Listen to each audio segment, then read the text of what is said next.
साथ अनुष्का बुलेटिन की खबर शुरू कर दोस्तों के साथ ज्यादा से ज्यादा शेयर करें और आप किस शहर से न्यूज को देख रहे हैं कमेंट में जरूर लिखें। राजस्थान छत्तीसगढ़ एमपी में बीजेपी बनाएगी 3 नए सीएम, पुराने चेहरे को नहीं मिलेगी कमान।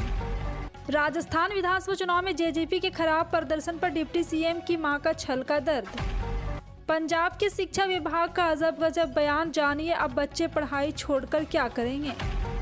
यूपी रोडवेज से सफर करने वालों के लिए खुशखबरी, ऑनलाइन टिकट पर मिलेगी इतनी छूट।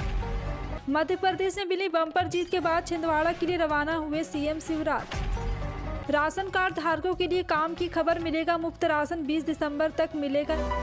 बता दें, भारतीय जनता पार्टी राजस्थान, मध्य प्रदेश, छत्तीसगढ़ में नए चेहरे को सीएम पद की जिम्मेदारी देगी। बीजेपी से जुड़े सूत्रों ने यह जानकारी देते हुए बताया कि पार्टी किसी पुराने सीएम को दोबारा सीएम की कुर्सी पर बैठाने के मूड में नहीं है।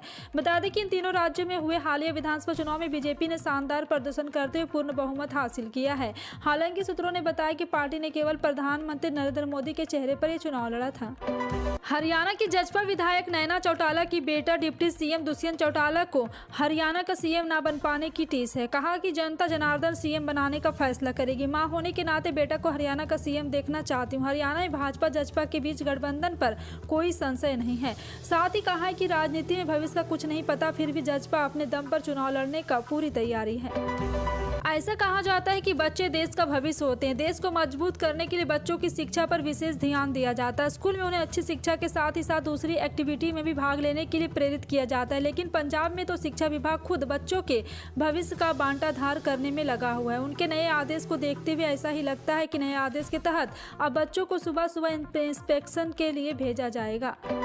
तेलंगाना में कांग्रेस अध्यक्ष अनुमुला रेवंत रेड्डी हालिया विधानसभा चुनाव में पार्टी की जीत के बाद बृहस्पतिवार को राज्य के नए मुख्यमंत्री के रूप में शपथ लेंगे। 56 वर्षीय कांग्रेस नेता का शपथ ग्रहण समारोह बृहस्पतिवार को दोपहर 1:04 पर हैदराबाद के विशाल एलबी स्टेडियम में आयोजित किया जाएगा। राज्य के मुख्य सचिव शांति कुमारी ने शपथ ग्रहण समारोह की तैयारी पर वरिष्ठ अधिकारियों के साथ बैठक की और बुधवार को एलबी स्टेडियम का भी दौरा किया।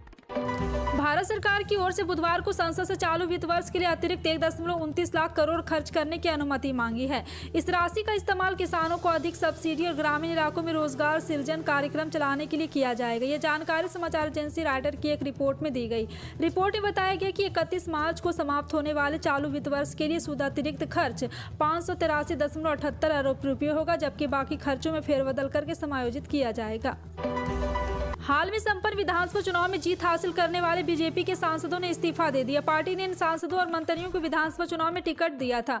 बीजेपी ने कुल 21 सांसदों को चुनाव मैदान में उतारा था। बीजेपी ने मध्य प्रदेश से 7 सांसदों को विधानसभा चुनाव में टिकट दिया था, जिनमें से 5 सांसद अपना चुनाव जीतने में सफल रहे, जबकि 2 सांसदों को हार का सामना करना पड़ा। मध्य प्रदेश के जिन 5 सांसदों ने जीत हासिल की उनमें नरेंद्र सिंह तोमर, प्रहलाद पटेल, ऋतिक पाठक, उदय प्रताप सिंह और राकेश सिंह शामिल है। इन 5 सांसदों ने भी अपना संसद की सदस्यता से त्याग पत्र दे दिया।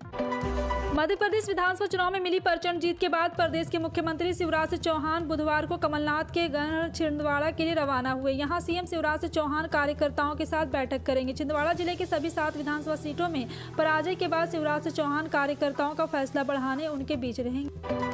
पिछले कुछ समय से पार्ट टाइम जॉब और निवेश के नाम पर कई सारे फ्रॉड के मामले सामने आए हैं। अब इस कड़ी में भारत सरकार की तरफ से एक बड़ा एक्शन लिया गया है। केंद्रीय गृह मंत्रालय ने इस दिशा में कड़ा कदम उठाते हुए करीब 100 से ज्यादा ऐसी वेबसाइट को ब्लॉक कर दिया है जो पार्ट टाइम जॉब और अवैध निवेश के नाम पर लोगों से ठगी कर रही थी। बताया जा रहा है कि केंद्रीय गृह मंत्रालय की तरफ से जो वेबसाइट ब्लॉक की गई उन्हें देश के बाहर से ऑपरेट किया जा रहा था।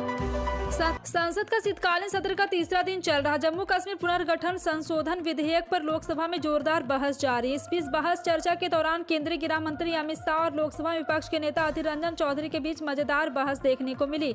यह सब तब हुआ जब केंद्रीय गृह मंत्री अमित शाह जम्मू कश्मीर से जुड़े 2 बिल, जम्मू कश्मीर आरक्षण संशोधन विधेयक 2023 और जम्मू कश्मीर पुनर्गठन संशोधन विधेयक 2023 पर जवाब दे रहे हैं। वे कश्मीर के कुछ बोल रहे थे, तभी विपक्ष के नेता अधीर रंजन चौधरी बीच में बोलने लगे। हरियाणा विधानसभा सचिवालय में बुधवार को डॉक्टर भीमराव अंबेडकर जी का 68वां महान परिनिर्वाण दिवस मनाया गया। इस अवसर पर विधानसभा अध्यक्ष ज्ञानचंद गुप्ता ने विधायक, विधानसभा के अधिकारी व कर्मचारियों के साथ डॉक्टर अंबेडकर की प्रतिमा पर पुष्पांजलि अर्पित कर उनके आदर्शों को याद किया। भारत में